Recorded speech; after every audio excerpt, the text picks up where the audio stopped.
몸을 썩혀서 그 썩은 걸음으로 다시 자라가는 것이 자연입니다.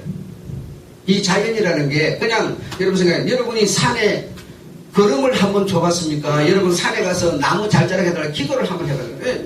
이 자연이 그냥 우연히 여러분 생각에 있지만 사실은 저 나무들은 당신의 그 잎사귀를 떨겨서 그것이 썩어서 걸음이 되어서 또 자라고 봄, 여름, 가을이 여름만 있으면 저 나무는 힘이 없는 나무가 되지만 그러나 겨울이라고 하는 것으로 강해져서 또 환란 풍파를 이겨나가고 하는 이 자연이라는 것은 다시 말하면 그냥 대충대충 살아가는 게 자연이 아니라는 거죠. 그러니까 자연은 심은 만큼만 소득을 거두는 것이 자연이라는 겁니다. 자연이라는 것은 우리가 자연에 순응하라, 자연에 순응 안 할 수 있는 사람은 아무도 없죠. 비가 오는데 비를 우리가 거부할 수 있습니까? 바람이 부는데 바람을 거부할 수 있겠어요? 안 되죠. 자연에 순응하라는 것은 뿌린 대로 너희가 소득을 생각하라는 뜻입니다. 우리 기독교의 정신이라는 게 믿으면 뭐가 되는 게 아니고 안 한 것을 은혜로 봐주는 게 아니고 뿌린 만큼만 거두려고 생각하는 것이 바로 성경이 가르치는 은혜라는 거죠. 자연에 순응하는 거죠. 내가 뿌린 만큼만 더 가지려고 하는 건 뭐죠? 보적이죠. 덜 가지려고 내가 이만큼 해놓고 덜 가지려는 건 뭐죠? 자만이죠. 뿌린 만큼만, 내가 정말 뿌린 만큼의 소득을 생각하고 그 소득으로 즐거워하는 것, 이것이 자연이 우리에게 가르치는 은혜라는 겁니다. 은혜라는 겁니다. 여러분 제 말이 안 맞습니까? 우리 기독교인이 여러분, 우리가 뿌리지도 않은 것을 얼마나 기복적으로 미신적으로 우리가 생각하는 게 많습니까? 그게 과연 성경이 가르치는 겁니까? 제가 성경을 이리 보고 저리 봐도 그건 아닌 것 같아요. 네. 여러분이 만약에 주님께서도 말씀하셨지만 여러분이 만약에 남에게 살인이라는 것을 심었어요. 지금 금수원이나 유병원이나 이런 사람들 지금 뭐죠? 살인이라는 것을 심었어요. 그러면 대가를 받는 게 맞습니까? 안 받는 게 맞습니까? 성도들을 앞에 왕창 내세워가지고 데모를 하고 아주 순교의 정신으로 지금 대항하는 것이 옳습니까? 아니면 살인을 심었으니 살인의 대가를 받는 게 옳습니까? 받는 게 뭐라는 거예요? 은혜라는 거죠. 은혜라는 거죠. 내가 지은 죄짐의 죄악의 대가를 내가 치러야 되는 것이지 그걸 숨겨놓고 안 치르는 것이 은혜입니까? 그건 아니죠. 여러분이 만약에 이웃에게 욕을 심었습니다. 저 새끼 좀 나쁜 새끼야. 이렇게 욕을 심었으면 여러분한테 욕이 돌아오겠습니까? 선이 돌아오겠습니까? 성경의 가르침은 여러분 무엇인 내가 답을 말하지 않아도 알 거예요. 그렇죠? 내가 심은 대로 거두려고 하는 정신을 가진 것이 은혜의 정신이라는 거죠. 은혜의 정신. 그래서 내가 남에게 욕을 심었으면 나에게 뭐죠? 반드시 그것이 메아리 쳐서 욕이 돌아오는 거지 선이 돌아오지 않습니다. 저는 그렇게 생각합니다. 그래서 제가 이런 복음을 가지고 있고 이런 복음을 여러분에게 전하고 있는데 여러분이 지금 우리 그냥 한국 기독교인들이 생각하는 그냥 대충 덕장이 해도 말아도 그냥 하다가 안 해도 그냥 모든 걸 이렇게 생각하고 그래도 그냥 뭐 이렇게 아주 대충 생각하는 이런 어떤 사고와 지금 뭐가 맞지 않을 뿐이죠. 부딪힐 뿐이죠. 남에게 누명을 씌웠으면 누명을 벗어야 되는 것이지 누명을 가진 채로 숨어 있다고 해서 그러면서 나는 기독교인이라 그런다고 해서 기독교인이 갖고 있는 정신은 아니라는 겁니다. 아니라는 거죠. 그런 측면에서 이 유병헌은 처벌을 받아야 된다는 거예요. 처벌을 받아야 됩니다. 금수원은 폐지되어야 되고 금수원이 말하는 그 주장은 세상 사람들은 전부 짐승이다. 이거는 아니다는 겁니다. 아니다는 것이죠. 그래서 이런 부분이 정리가 돼야 된다. 그래서 내가 남에게 칭찬을 심으면 칭찬이 돌아오고 긍휼을 심고 자비를 심으면 긍휼과 자비가 돌아오는 것이지. 왜냐하면 내가 소리를 던진 것이 그것이 메아리 돼서 다시 돌아오는 것이지 저기 가서 뭔가 바뀌어서 돌아오는 게 아니죠. 그래서 주님께서도 너희가 예배를 드리러 왔느냐? 예, 그렇습니다. 내게 예배 드리는 거 참 좋은 일이다. 잘하는 거다. 당연한 거다. 해야 되는 거다. 그러나 네가 남에게 네 이웃에게 상처를 준 일이 있지 않느냐? 예, 있습니다. 그러면 그에게 가서 뭐하고 와라? 하고 와서 예배 드려라. 이렇게 말했습니다. 바로 그게 주님의 주장이었어요. 그렇게 하는 것이 하나님을 사랑하는 것이다. 이렇게 말했죠. 자, 이런 부분, 여러분이 심은 대로 내가 거두겠다. 이런 생각을 하는 것이 자연에 순응하는 것이고 자연이 가르치는 것이고 다시 말하면 이 하나님이 우리에게 가르치는 것이다라고 하는 것을 우리가 알게 된다면 성경에서 말하는 더도 마시고 덜도 마시고 부하게도 마시고 가는데 마시고 내가 심은 만큼만 나는 거두기를 원합니다 라고 하는 이 성경의 맥락과 흐름에 틀리지 않을 거다라는 것이죠. 예. 이해가 되시기를 바랍니다. 자, 그 다음에 성경은 늘 제가 여러분에게 말합니다만 성경은 거대한 한 폭의 그림이다 그랬죠. 성경은 거대한 한 폭의 그림이다. 그런 큰 하나님의 의도가 담긴 뜻이 담긴 의미가 담긴 그림인데 한 폭의 큰 그림이라고 하는 이것을 우리가 인간이 다 알 수가 없죠. 그래서 이 큰 그림은 멀리서 쭉 이렇게 봐야만 뭔가 좀 보이는 것이지 가까이서 보면 더 안 보이죠. 가까이서 보면 안 보인다는 뜻은 뭐냐? 내 생각대로 하나님을 생각하면 하나님은 안 보인다는 것이죠. 내 생각이라는 게 왜냐면 정답이 아니기 때문에. 지금 나는 이렇게 말하지만 여러분은 또 다른 생각할 수 있죠. 사람의 생각은 절대로 정답이 아니죠. 정답이 아닌 내 생각으로 생각하면 이 그림은 가까이에서 보는 수준이라서 안 보일 수밖에 없습니다. 그래서 쭉 거리를 띄워서 그 하나님의 그림을 딱 보게 되면 내 소리도 있고 어린아이의 소리, 할머니의 소리, 큰 자의 소리, 적은 자의 소리가 다 복합적으로 그래서 어린아이에게도 배울 게 있고 노인에게도 배울 게 있고 다 의미가 있고 그렇죠? 그러면 큰 그림을 좀 많이 볼 수 있게 되겠죠. 네. 자, 여기서 그러면 큰 그림을 본다. 큰 그림을 내가 좀 멀리서 띄워서 본다라고 하는 거. 좀 멀리서, 거리를 좀 띄워서 본다는 것은 무슨 의미냐? 어떻게 해야 큰 그림을 멀리서 띄워서 볼 수 있느냐? 이게 무슨 얘기냐? 하나님의 뜻과 의도를 바로 알아야 본다는 겁니다. 하나님의 뜻이나 하나님의 의도를, 하나님의 정신을 우리가 바로 이걸 내게 좀 피해가 오더라도 그 의미를, 뜻을, 의도를 바로 내가 알아야 큰 그림을 볼 수 있는 거리를 띄운 상태가 되는 거다 이겁니다, 여러분. 이해하시겠죠? 네.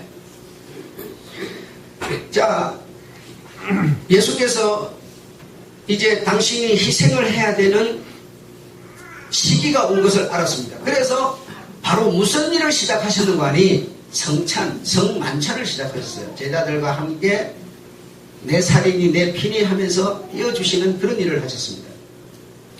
오늘날 교회들이 이렇게 빵을 딱딱딱 잘라가지고 하나씩 이렇게 주는 것과 다르게 주님께서 떡덩어리 하나를 가지시고 그 자리에서 띄어서 이렇게 나누어주게 됩니다.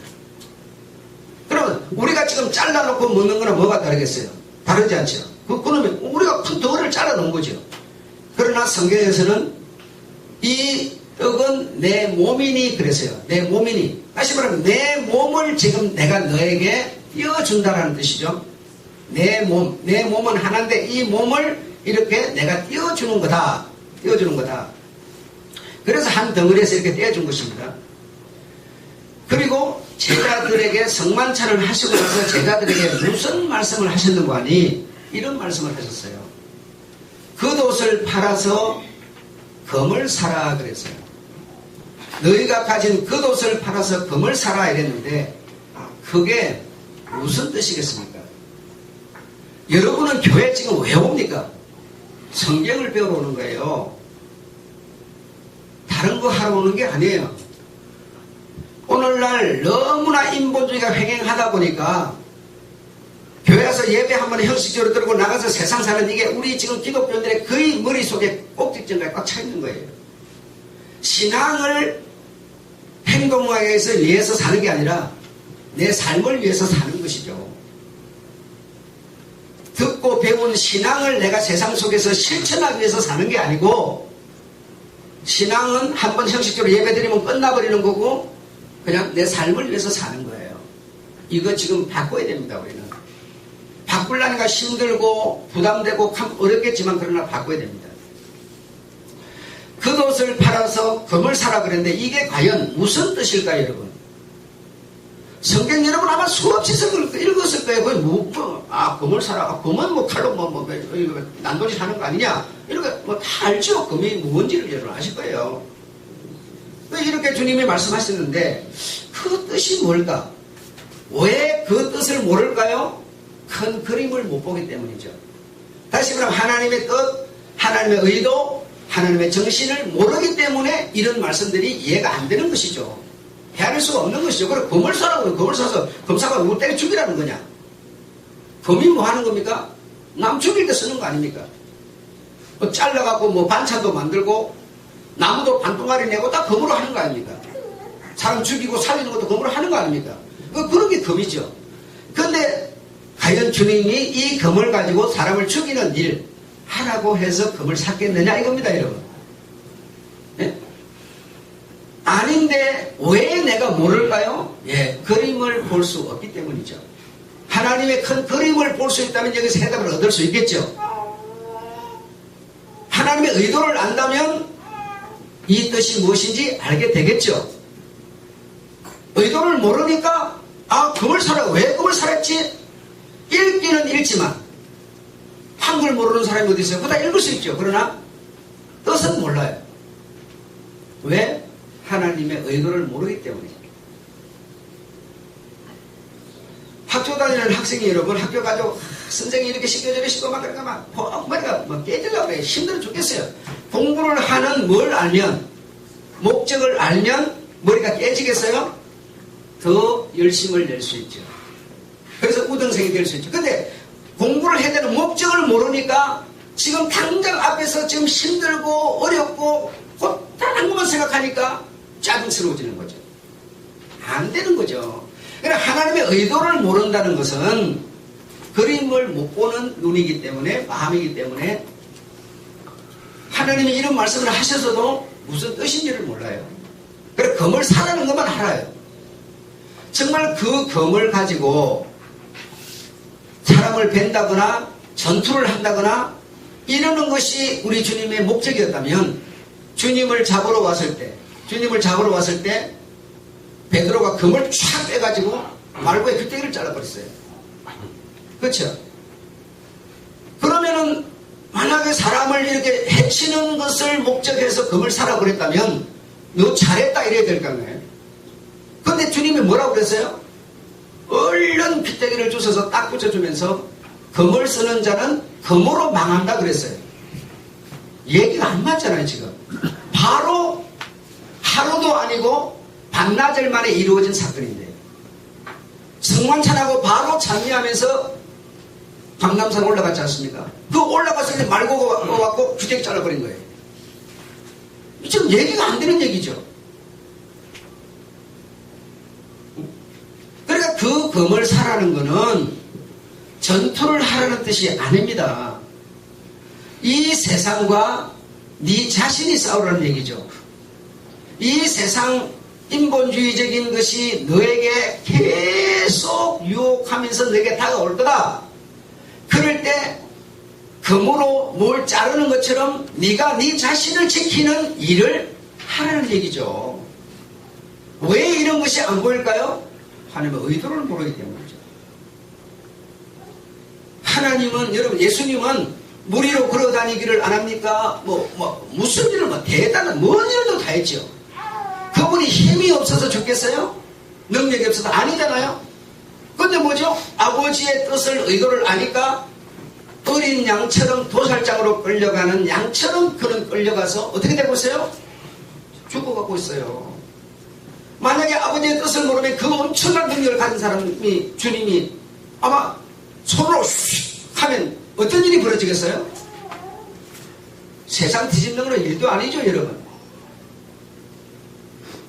그러니 희생이라고 하는 것으로, 희생이라고 하는 그 겸손이라고 하는 그 정의로, 그 정의의 피를 먹고 자라는 것이 기독교인이라는 거예요.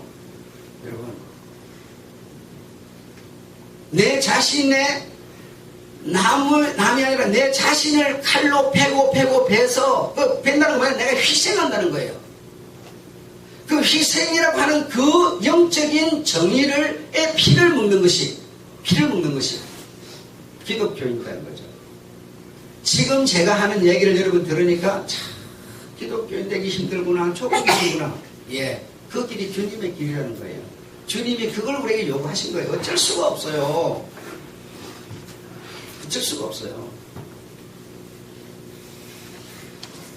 남들 여러분과 다릅니까? 나도 여러분과 같기 때문에 나라고 여러분 이 불편한 여기 사택에서 제가 살고 싶겠어요? 그러니까 인간적인 생각 들어서 내가 이렇게 해야 되겠다 이렇게 생각했어요. 그러나 내가 만약에 내 생각만 해가지고 그렇게 해버리면 뭐죠? 여러분한테 많은 짐을 지어야죠. 여러분이 다 감당해줘야 될 거 아닙니까?